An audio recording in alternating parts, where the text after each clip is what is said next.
What's going on, you loyal listeners? Thank you for tuning in to the L Squared Podcast. I'm your host here, Luke Larson, and joining me today, my lovely and loquacious special guest who will be assisting me in leisurely launching you into levity. Old Legs is here, and we're celebrating our third year anniversary of the L Squared Podcast. Woo! Hell yeah! Oh man, they're going wild at it. I've been ringing it in. I've been celebrating this monumentous occasion by studying old, ancient, unspeakable, unreadable runes. I've just been carving them up on the wall here, man. My apartment's filled with them. I can't wait to show you all of it. It's really exciting. It's a really fun time here. So yeah, how you been, buddy? I've been great. You know, that's one of the things I've been looking forward to. I love getting texts from Old Legs. He just will send me pictures of parts of what I assume is his room. It'll just be like a bottom corner. There won't be a lot of context, and I know at this point in our relationship, I don't really ask a lot of questions because a lot of times I don't want to know. Too close. I really don't want to know the answer. Accidentally read some words that'll trigger some chaos magic in your life. A lot of times now I'll just say, okay, great. Pandemonium. Yeah, no, that's enough of that. I mean, most of the time it's just, hey, thanks for thinking of me. I appreciate it. I really hope, your mental state is good. And, a lot of times it's just another picture, almost the same picture, but just slightly off angle. So I've been doing this bit with Luke for a long time where I have this Necronomicon and I keep trying to gift it to him or re-gift it to him and be like, hey buddy, I got this book, man. It's really good. You should read it out loud. But it never works. Yeah, I know. I'll get you. I'm gonna get you. I don't know how, but I'm gonna get you. Yeah, it's gonna be hilarious.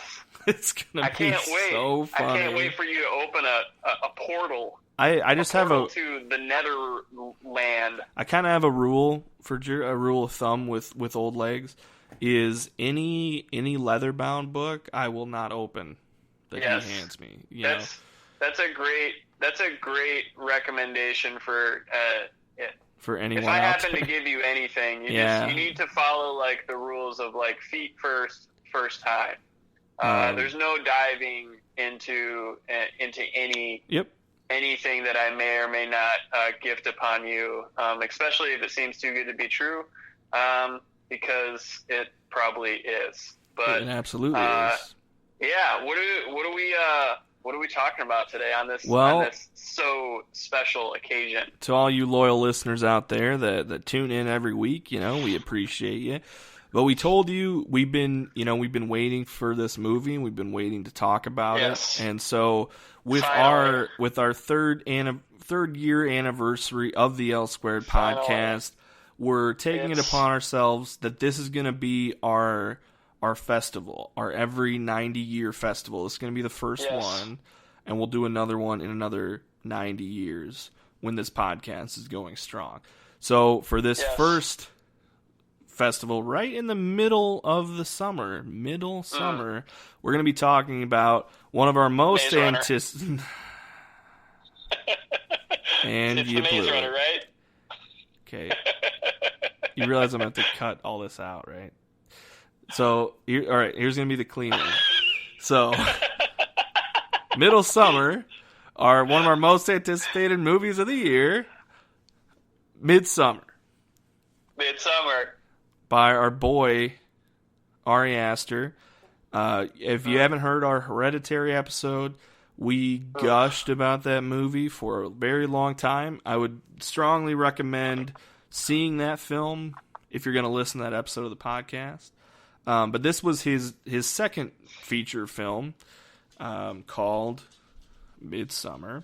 And whatever. We talked about in the summer episode and a couple others. We've been excited to see this.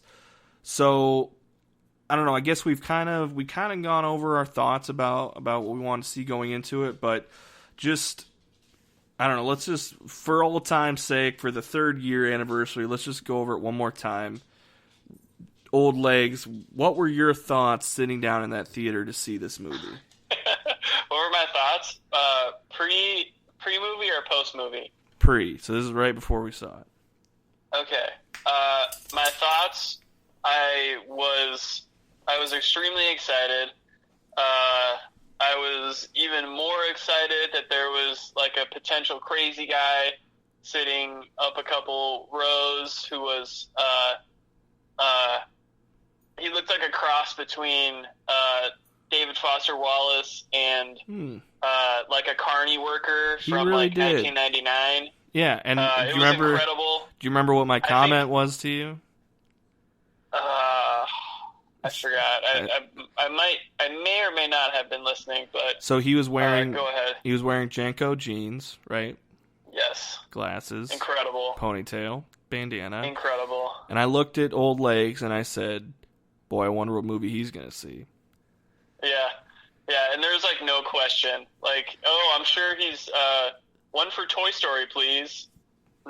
No, this was. It was more obvious that he was going to Midsommar than if we saw him holding a ticket stub to Midsommar. Yes, and I was a little nervous that he was going to be like more obnoxious than I am. Yeah, there's really only room for one of you in a theater. Yeah, and I feel like I have pretty good taste. Like, I'm loud, but when something's funny, it's funny. I'm sorry. But I think he was probably asleep within the first like 5 minutes. So, so that all worked out. It was great. Wait, did you cast a spell on that guy? Is that why he fell asleep?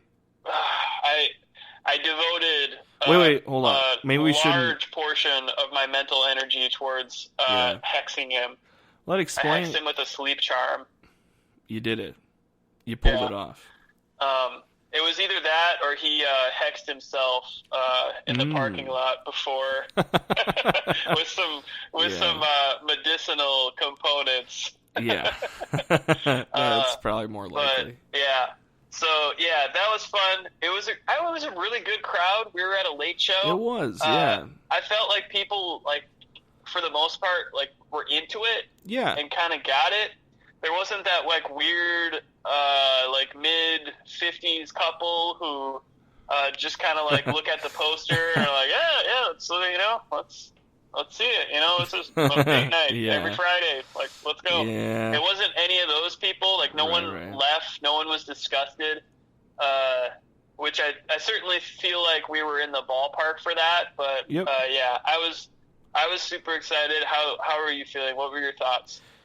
Yeah, so kind of like we had talked about in episodes before, this was one that I was like, I'm not ready to see this movie, and I will never be, so I'm not going to try and get ready to see it. But and I wasn't. And, I just kind of went in saying to myself, because one thing you learn, I think, at our advanced age, is that, like, after years of watching movies, analyzing movies, enjoying movies, hating movies, being disappointed by movies, it's just you kind of build up a resistance. So I think that now I'm at a point where I can temper expectations, but to a reasonable level. So with this, I'm going into it saying, look, I loved Hereditary. It was surprising to me how much I loved it and how amazing it was, right? So it's easy to get very excited about this young director, Ari Aster. But in my head, I'm like, let's look at the track record of just movies in general, right? Like, when there's, like, very few times do, like, our directors able to hit back-to-back amazing, mind-blowing, unbelievable movies, that are really over the top and amazing, So I'm like, I'm not going to heap all those expectations onto this. What I want to see out of it is just, a scary, trippy, cult-y movie. That's what the trailers look like. you know, and I'm like, that's all I want to see. I'm not going to put all the expectations of like, I want this to be the next Hereditary, or this has to be as mind-blowing and life-altering as Hereditary. So I was trying to stay in that frame of mind when I saw it. And I know before it started, right at the end of the previews, I looked to the group we were with, and I said, remember how you feel right now, because you're never going to feel like this again after this movie. I don't know what came over me, but I was like, I feel like we're going to be different people after we watch this. At that point, you were starting to make me a little nervous. Was I? You were like, I don't know. I don't know where he's at. I was fully expecting you to ask me whether I wanted to take the red pill or the blue pill. I was in that frame of mind for sure. Right before it started, I was like, all right, here we go. And so I mean, all right, well, what were our thoughts coming out of it? I don't know if I can necessarily jump all the way to the end. Okay. I'll say I thoroughly enjoyed this film. Oh, we're talking spoilers too, I should say. We always talk spoilers on the show, so if you want to see it, if you want to see this, go see it, and then come back and watch. Anyway. Correct. So, yeah. So you really enjoyed it? Yeah, I really enjoyed it. This film's not without its faults. I just more or less, I just really appreciate that it exists and that we were able to see it on a big screen. Yeah. I think this was absolutely a film where you should see it in theaters. It's one of those films. There's maybe like a dozen of them every summer that warrant a big screen experience. We got Hobbs and Shaw coming up here in a little bit, and that's another one. But we'll get to that in a couple weeks. Luke, I can literally through my headphones, I can hear Luke's blood starting to boil. He's like, even after 3 years, loyal listeners, doesn't go away.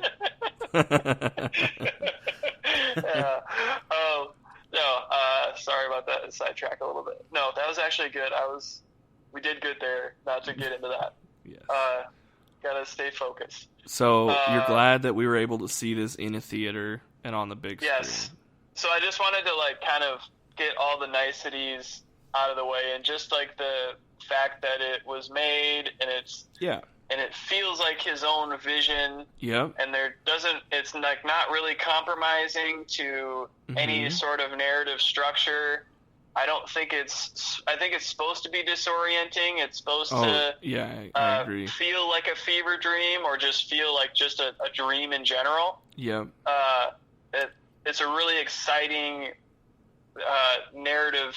Not even I can't even call it a narrative structure, but just thematically speaking, I really enjoyed it. Yep. Yeah. So before we kind of jump into the plot, what was your general reaction? What did you feel like coming out?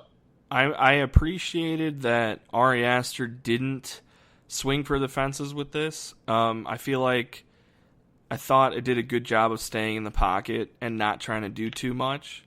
Which is saying, that's a hilarious statement in itself, because this is 2 hours and 27 minutes, and just if this is him, if this is an Ari Aster check down pass, that's incredible. But I mean, that is what it was, right? I mean, that's kind of what it felt like.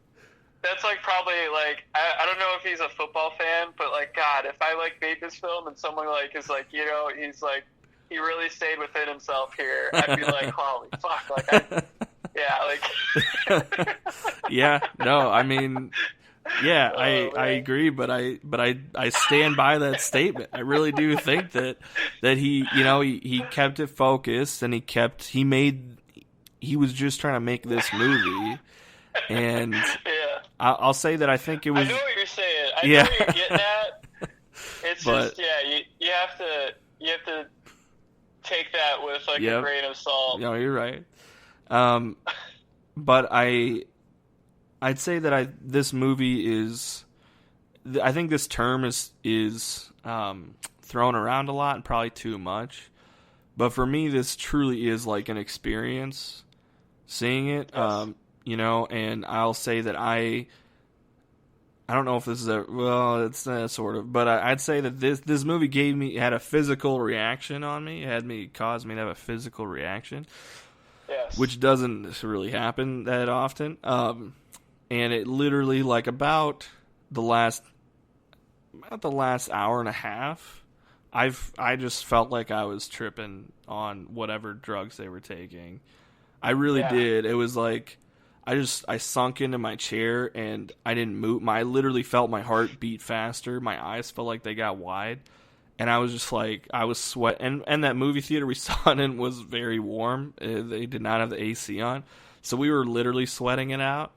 And I felt like I was in it with those characters. I honestly felt like I was there at that, going through all those things. Which is, I think, says... It might have been intentionally hot in there. It might have been. Maybe Ari Aster has that in his contract. I was sewed into the innards of a bear and lit on fire. That's a very strange turn of phrase you decided to use there. Yes, that's only going to be relevant to viewers of the film, but I will... Yeah.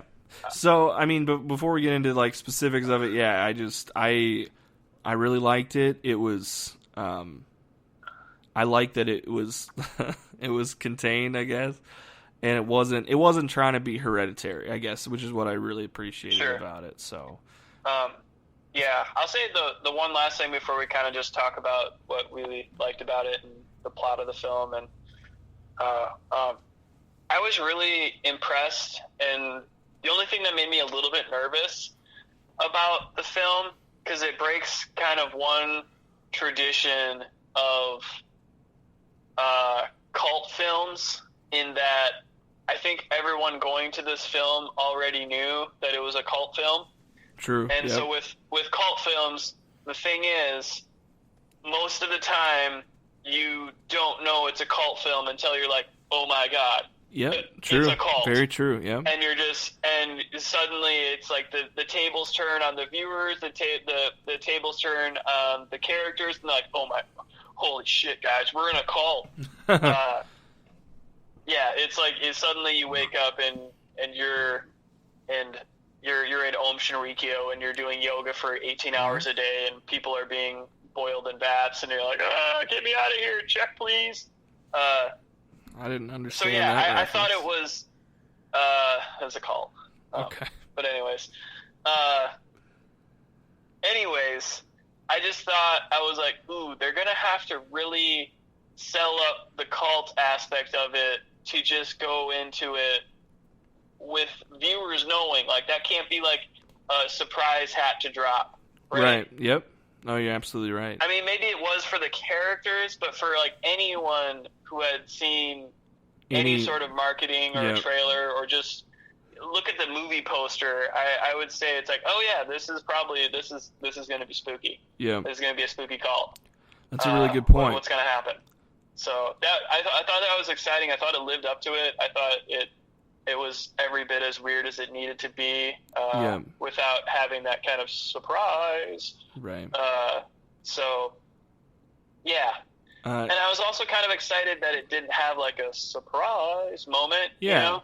Same. Where I think Ari Aster didn't maybe want to write himself into this weird thing where he suddenly has like the M. Night Shyamalan label, where if there was like a heel turn or like a flip switch 40 minutes into this film, I think people would start being like, okay, really, dude? Yeah, really? Maybe.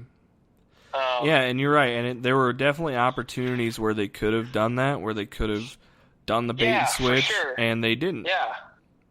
I mean, like, the entire time, I mean, I guess if we're getting in the nitty-gritty here, like, the entire time that, they're seeing these disturbing images and these things keep happening that are fucked up, like, the people in the cult are just doing it regardless of if the outsiders are like into it or not, which I really like, because a lot of times it's like they try and cover it up, or they try and like talk them into staying. With them, it wasn't. They were just like, no, this is it. Like, oh, you weren't told? You didn't explain it? They didn't explain this to you? There was some gray area there, because technically they didn't necessarily, or for the most part, they didn't try to leave, or they didn't say like, nah, I'm good, man. Yep. So they got consent. Yeah, right. They totally did. Yeah. Here. Yeah. Not rape. Yep. Consensual cult activities going Participation. on here. Yep. Yes. I suppose. Do you want to start us at just like the plot here? Of sure. Kind of how they get there, and so what's the general? The plot is that who's in this film? Yeah. Let me paint a picture for us. So, let me just vamp here while I reopen the tab that I had up before that magically closed. This is such a terrible podcast. I mean, you'd think after 3 years we'd get better at some of this stuff, but we don't, and that's kind of the charm. That's kind of what brings you all back, right? Right. I mean, because, we're talking about 4 other films today, so I can't imagine what other tabs you have open. But go ahead. Sure. Yeah. Yeah. Good one. Yeah. So, Midsommar, it is, like you said, 2 hours, 27 minutes, drama, horror, mystery. So the IMDb plot synopsis basically says a troubled couple travels to Sweden to visit a rural hometown's fabled Midsummer Festival. What begins as an idyllic retreat quickly devolves into increasingly violent and bizarre competition at the hands of a pagan cult. So that's a pretty good description, actually, of the basic bones. So there's a group of college kids. College, whippersnappers. You got Florence Pugh, Jack Rayner, William Jackson Harper, Wilhelm Bolmgren. He, I believed, was just part of the cult. Like Ari Aster just met this cult, and then he agreed. Inside man. Right, and he just agreed to be in this movie. Yeah. Will Poulter. Yeah. And I'm not sure of these next two and how to pronounce them, but Laura Torchia and Archie. I think that's as far as you really have to go. Yeah. I mean, we have the main group and then the really, cult people. Yeah, Will Poulter, William Harper, Jack Rayner, Florence Pugh. They're a group of these college kids. Florence Pugh and Jack Rayner are in a relationship, and you can tell from the beginning that it's a little bit rocky. They're not... I wouldn't say, it was honestly uncomfortably real how, their relationship was kind of maybe coming to an end. They weren't really that happy, but they weren't, fighting or anything. But you could just tell, it wasn't really going that well. And that was just uncomfortable how realistic that was for me. But Jack Rayner has these friends in college, and they, especially one of them, really want him to break up with this girl because she has these emotional issues, I guess, and then this I guess whatever happens, she has this tragedy befalls her. You'd be perfect in this group. I would. I would be friends with a Will Poulter, just whatever. You're on the plane and you're like, what's this chick's deal? Yep, that would be me. Yep. So tragedy befalls her. Well, I guess we're diving into spoilers. So she's kind of freaking out because she got this vague message from her sister, and it's kind of giving her anxiety. And then her sister's not messaging her back, and she can't get a hold of her parents. And then come to find out, her sister killed her parents and herself by attaching hoses to the back of running cars and then pumping through tubes into the house so that they would, suffocate. That scene was rough. That was rough, yeah. Rough. Yeah, that was... The way... I thought it was... This is where I'm kind of... Man. This is why I get so excited about this guy, Ari Aster, because it initially, you're like, oh, the phone call, and she's crying and screaming, and you're like, okay, well, that happened. Yep, something awful happened. You start with like the slow pan, and you're like, oh, it's the cars are on in the garage. And okay. Yeah, here it's gonna cut away. She's in the car, and then you're like, wait, like where's the body? Yeah. And then they just start slowly into the house, and you start following it, and you're like, oh no. Yeah. And then you go up, and then you start thinking, because the start of the film is them asleep. And you just think, there's just two random people asleep. I don't know. They're not answering their phone. Yeah. It comes back around, and then we figure it out. Then the bomb drops. Like, it's not just her sister, but her sister has taken her parents as well, as along with herself, in just the most cruelly haunting way. Like, I thought that was one of the... Yeah, what a way to open it. Etched into my memory. So And the setup to it was great because she's like talking to her friend on the phone, just being like, like maybe I'm like, with my boyfriend, maybe I'm like putting too much on him, maybe I'm asking too much of him, maybe I'm like sharing too much of my shit and it's freaking him out or whatever, and then like she gets this vague message from her sister and she's like, that just makes me feel weird, like, but am I just playing too much into this? It's like worst case scenario, like we've all been there where you get that and you just think worst case scenario, but you're like, I don't want to think about that. Worst case Ontario. Worst case Ontario. They moved to Canada. It was snowing in that scene, and so just the whole setup to it, and then and you're like, Jesus Christ. So then it goes to them, her obviously not trying to adjust after that tragedy happened, and she ends up coming with her boyfriend to this party that he didn't think she would want to go to because she clearly hasn't been sleeping or really been out of bed, but she wanted to go. And at this party, his college friends bring up that they were going to go to Sweden, and she says, well, you never told me about this. And he was like, yeah, I haven't decided yet. And she's like, but it's in 2 weeks. Why didn't you tell me? And he just said, look, I don't think I'm going to go. Like, whatever. And then basically they sort of have a fight about it.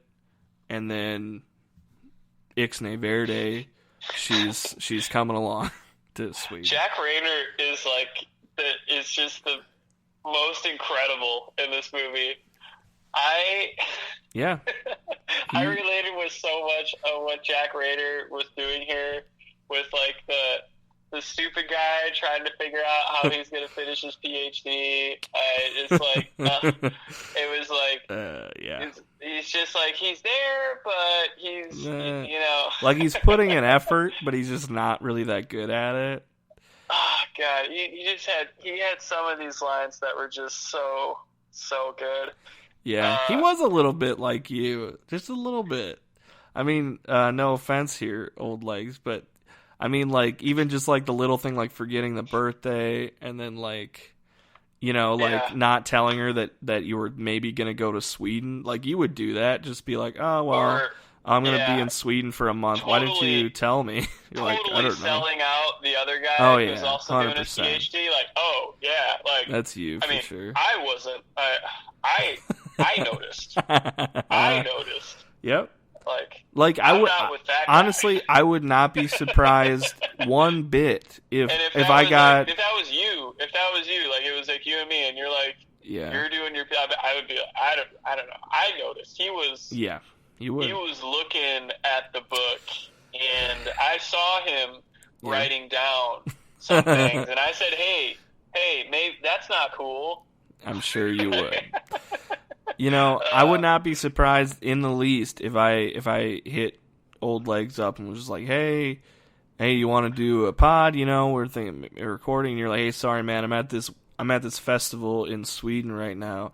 I'm probably not going to be back for a month. And I'd be like, when did you go to Sweden? What? When did this happen? Right. I would not be surprised at all. One time, this is a story for the listeners. I don't know if I've told it before, but literally one time, this is back in the day, in the early years of the podcast, I said, this was when it was extremely hard to get a hold of Old Legs. It was literally like putting up smoke signals. I didn't know if I was going to get a response.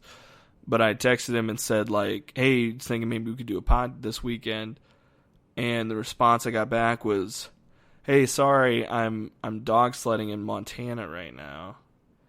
And I was like, you don't even have a car. Like, what is your life? Hey, man. You're living it to the max. I don't know what to say. Guy, that's a true story. I can't make that up. That actually happened. Luke will call me on the phone, and I'll be like, yeah, I just I'm in the Middle East, and I just got done fighting a guy in a bare knuckle boxing match, and it didn't resemble anything like the new Jason Bourne movie, but it was way cooler. The character was funny. It was really good. There was actually 2 comic reliefs. I thought. I don't know if like the stuff Rainer was doing was super intentional, but I felt like it maybe kind of was a little bit. Yeah. Because the Will Poulter character was also just intentionally an idiot, cracking jokes. Yep. And he actually didn't. I related with him too because he was just there. He probably was not in school. Yeah. You're probably right. He's not even doing his PhD. Yeah. He's just like he's like, they're like, hey, you want to go to Sweden? He's like, let me check my calendar. Yeah, I'm free. Yeah, let me just grab a job. Let me just grab I my. don't really have a lot of ambition, but I'm a good hang. So let me just grab my jewel, and I'll be right there. Yeah, that was great. It's a really good breakup movie. Honestly, it really is. It is. It's incredible. Yeah, as far as breakups go. And I think I saw that somebody tweeted out a story that like they were like, I talked to Ari Aster when he was writing this movie, and he was telling me, he's like, yeah, I just went through this breakup with this girl, and now I'm like kind of writing the script. And so it was I think it might have been a little bit of an apology of him being kind of a shitty boyfriend. Or maybe for it not just not working out, but I was like, wow, that's amazing. Yeah. But it really is. So, I mean, it's like, they're both trying, but it's just not quite there. And then they go do this spontaneous weird thing, and one's trying a little harder. Absolutely. Than the other, I would say. Yep, for sure. Not only is Jack Rayner just like the shittiest boyfriend, but he's also like a shitty PhD student. Yeah, I mean, like, no even so he's like, what are you doing right, dude? Yeah, no, he's like when she's like, hey, I'm feeling a little like. Me this. He's like, I'm feeling a little. She's like, I'm feeling a little anxious. My sister sent me this vague message. She's like, yeah, but I'm getting pizza with the guys. And right. It's like, what? This is a classic, you'd rather whole-ass one thing than half-ass two things, because he is... I mean, half-ass might even be a little generous here. Yeah, honestly, yeah. For what he's doing, but, God, yeah, he was good. Florence Pugh, I have to kind of get this out of the way. I was going through her IMDb, and I knew that I was on like a little streak, but now I'm like, whoa! I'm a fan, I guess. Yeah, you were telling me that Lady Macbeth, the commuter, and I've mentioned her here on the pod. Oh yeah, many times. Yes. So like I've been in from day one. Honest to God. We have Lady proof. Macbeth, the commuter, Outlaw King, Malevolent, Fighting with My Family, Midsommar. I have seen all of those, plus a couple episodes of The Little Drummer Girl. Those are all in a row. Wow. Since 2016, I have season passes to Florence Pugh, and I'm gotta say, I'm very pleased. Paid off. Proud ticket owner.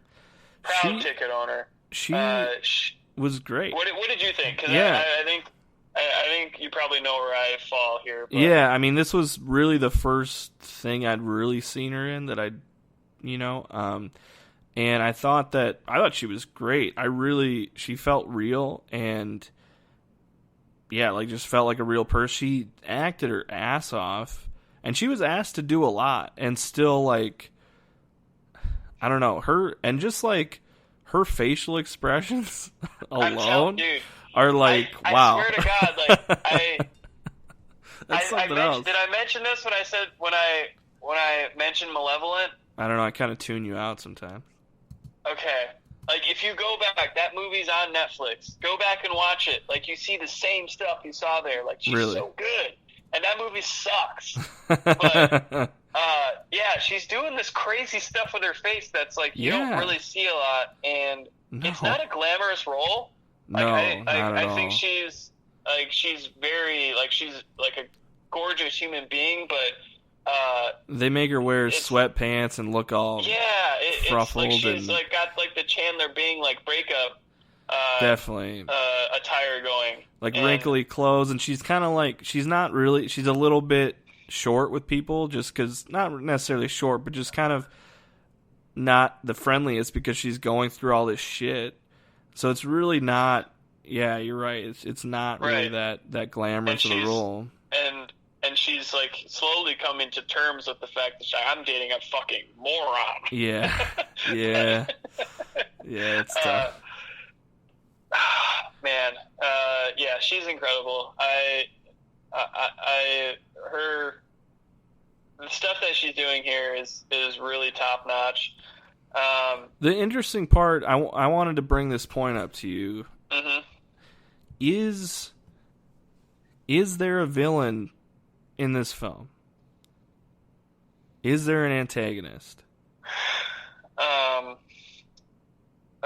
The bear. The bear. No, that's just a bear.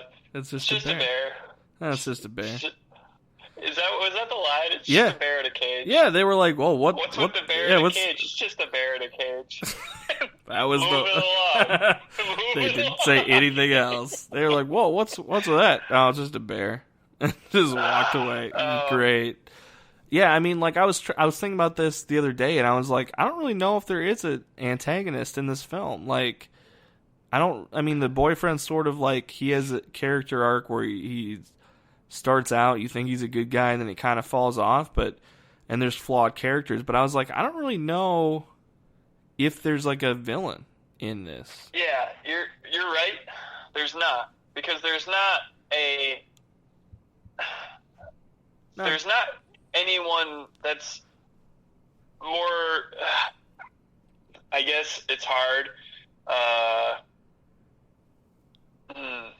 There's not really a character in this that has selfish motivations that are parasitic or harmful to anyone else's well-being, and I say that with a caveat because the film ends with burning 9 bodies or already dead corpses in and they were killing people along the way. And, yeah.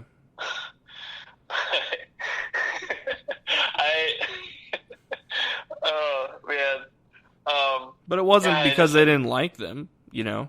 Right. It was all for the festival. It was all for the greater good. It's actually a really hard question. I'm trying to like wrap my mind around how I call like the whole cult evil, but they're not really. They kind of feel like they really bought in. They were kind of like they're like early investors in Bitcoin. They're just like guys, this is what it is. And I mean, I'm sorry, like we're just kind of We really need to see this through. And I mean, if our hero, right, if our main character, protagonist, if she at the end fully embraces it and is one of them, then we probably do too, right? As an audience. And right. I was like, yeah, I don't really think that they're the bad guys in this situation. They weren't necessarily.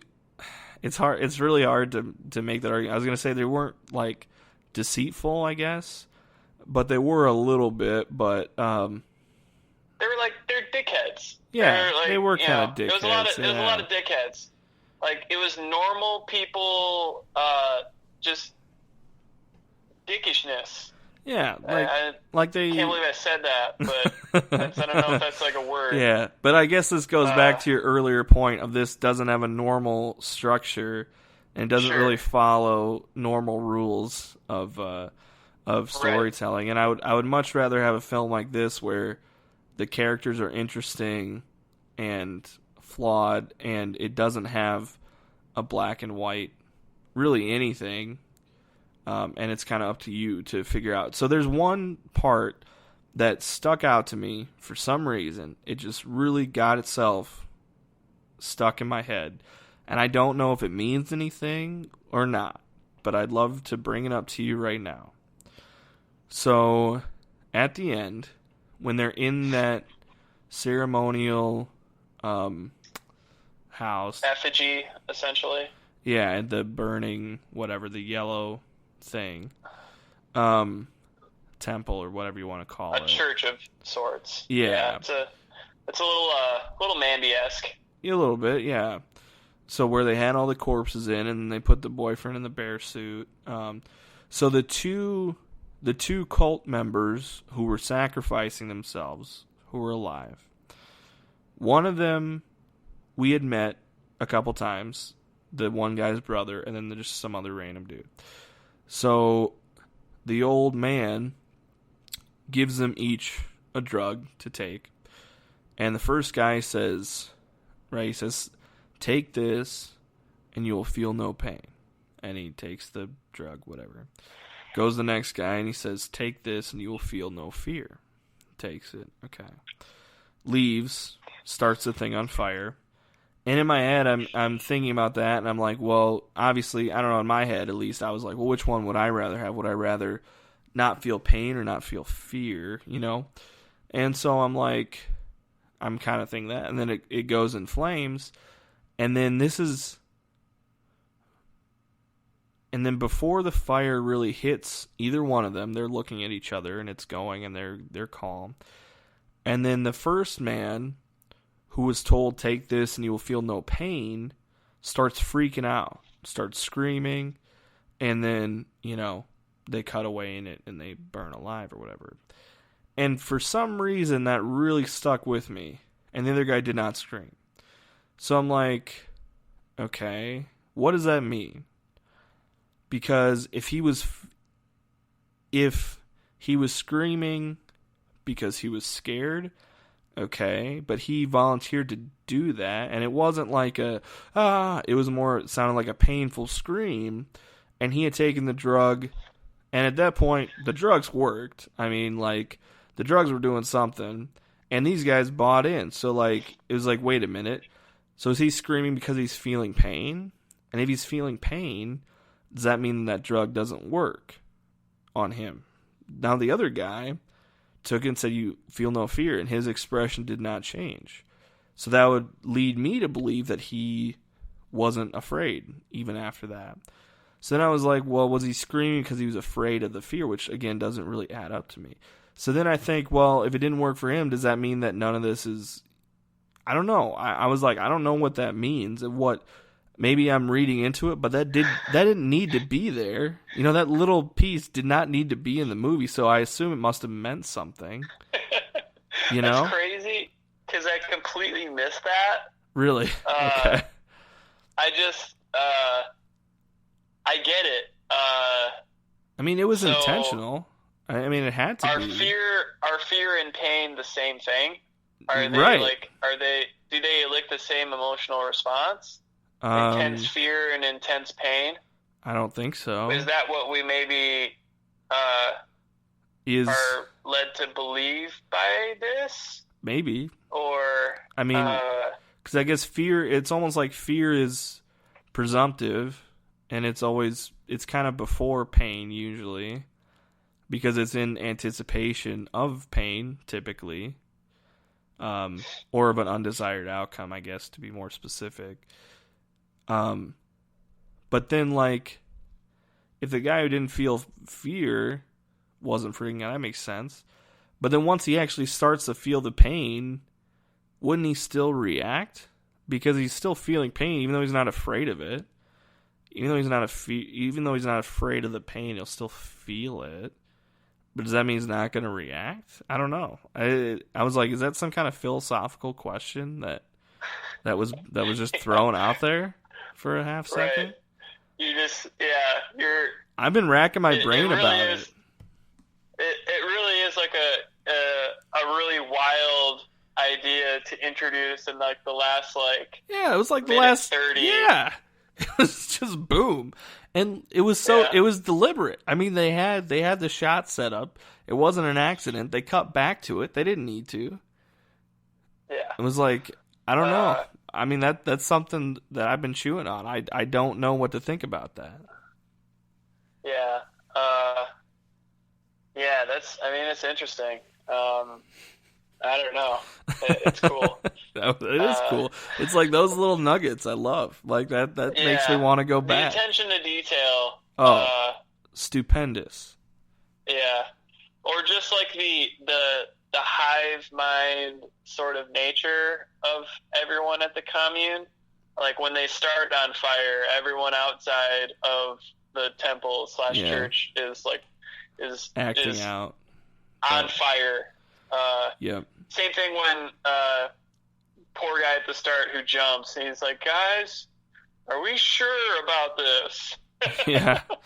Before I jump, are we sure? Yeah. We're doing the festival. Yeah. I just want to make sure we're all on the same page here. This seems like I can't come back from this. Yeah. Yeah. Okay, so you pointed out what really stuck with you. Yeah. I think this film is kind of like a Rorschach test for like what really it says something about you or your personality into what thing you kind of latch onto. Sure. Because the only really like prep I've done for this podcast is I talked to our resident uncle Chuck, and the one thing that he said is that the pulsating flower in her little her headdress crown at the end, that was just like stuck in his brain, and he just like kept staring into it. That stuck. And he couldn't and he was like, it was like freaking him out, and that stuck with our producer Josh, our part-time producer. Josh, that was the thing that he kept talking about too, was that pulsating flower really freaked him out too. It's interesting. Yeah, and so I'm assuming that there was some scene or something that stuck out to you. Would you care to share it with us? Oh my God. I'm going back to Jack Rayner's character. Sure. I'll first say that of all of the guys, he got picked for the best job. Yep. I would have taken that one too. Yeah. It was the most ridiculous scene.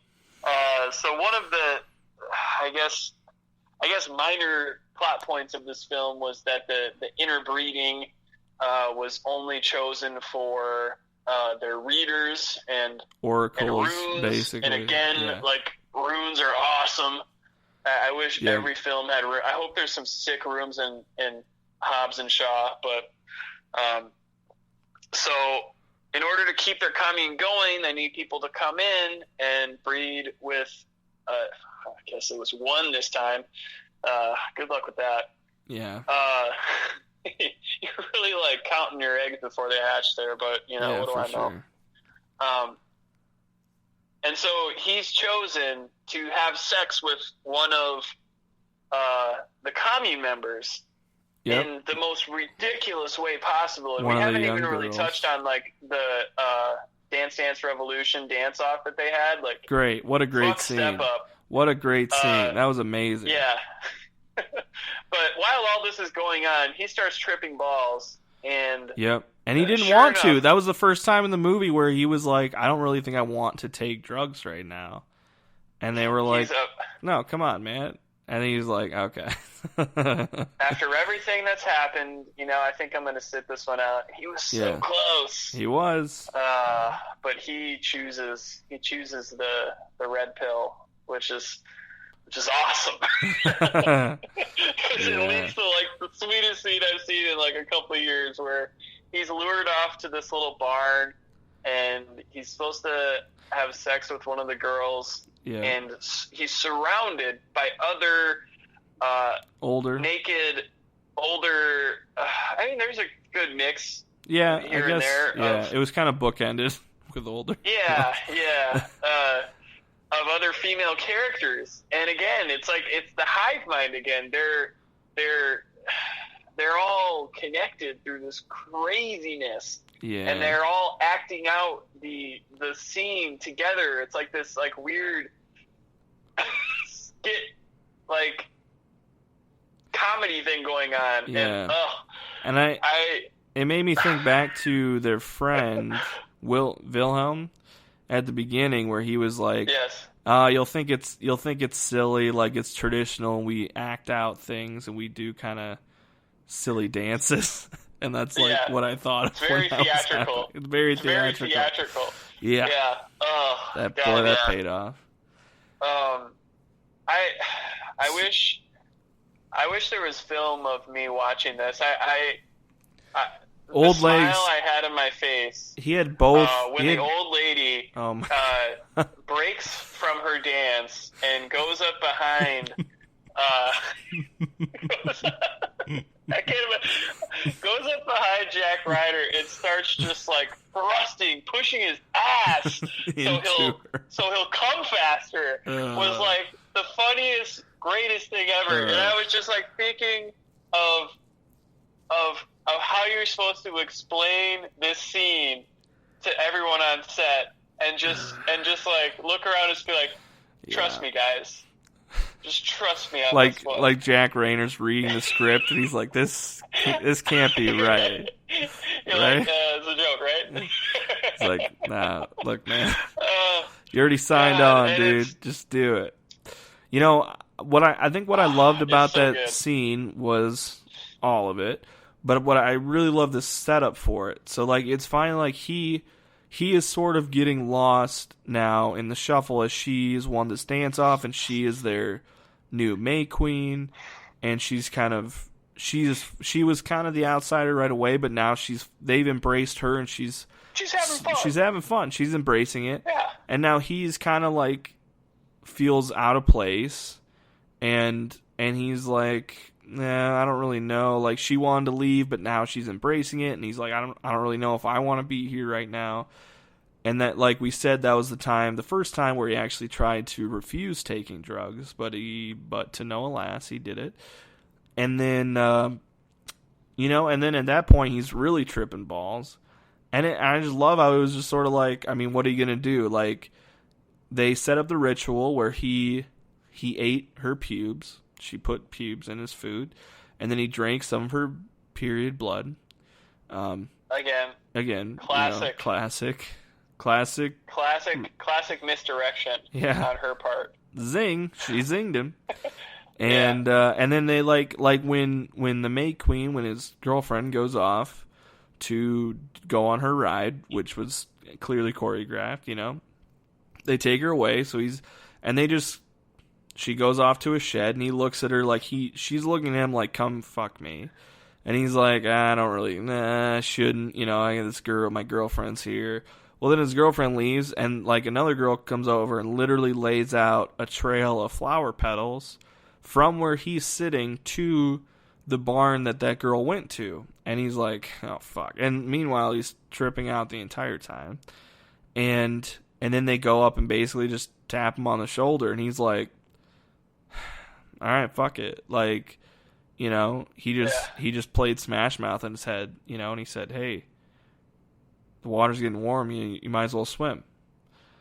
And thank you for that. You're welcome. I agree. I loved it. Really I love that choice, because like, well, yeah, like, what are you gonna do? You're tripping balls. There's all these people around you. Like, you're already there.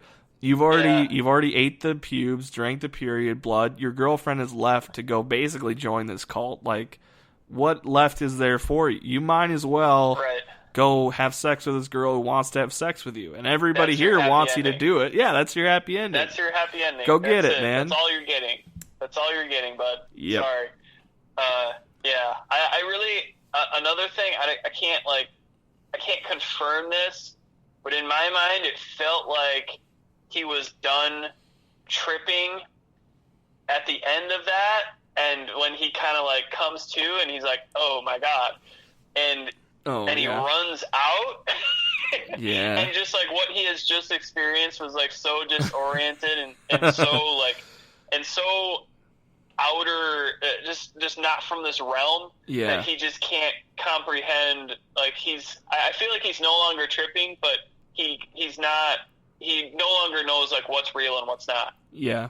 Yep. Fair. Just the look on his face. He's completely naked. He's completely lost. He's probably no sense of time or space, or he's completely alone.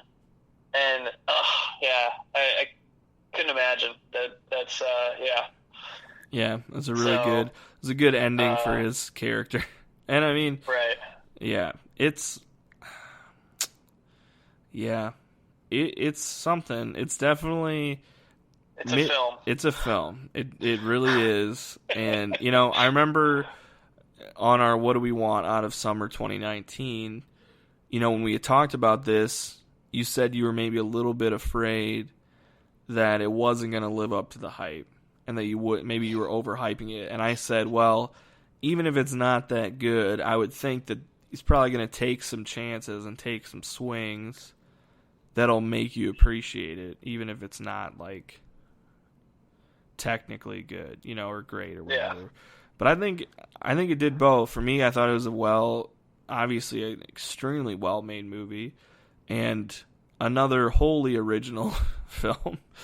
And I think Ari Aster he's the next Denis Villeneuve, you know? I mean, it's like, wow, I'd say, I mean, we said it before, but I'm just excited to see what this guy does, and just the way his mind works is very interesting. And I'm excited to see where it goes. Yeah, I agree. I think people should go see it. It's a longer film. Obviously. If you want to know what it's like to trip on drugs, the last hour and a half will get you there.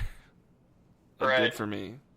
Yeah, I agree. Go see it while it's in theaters. Support these smaller movies. And I guess we didn't mention it's another A24 produced film, which obviously we're, like we always joke about, this might as well be called the A24 podcast.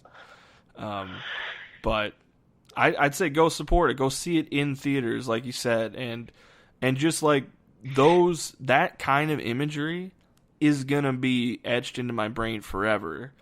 And to be able to see that on the big screen is just an experience that you're not gonna get, you know, anywhere else. So go see it. You know, I don't know how long it's gonna be in theaters, but I mean, these are the kind of movies that get me excited, that make me want to love movies, that reinvigorate me, because like this is interesting and different and weird and pushing the boundaries and just like creative and just like purely its own thing, you know.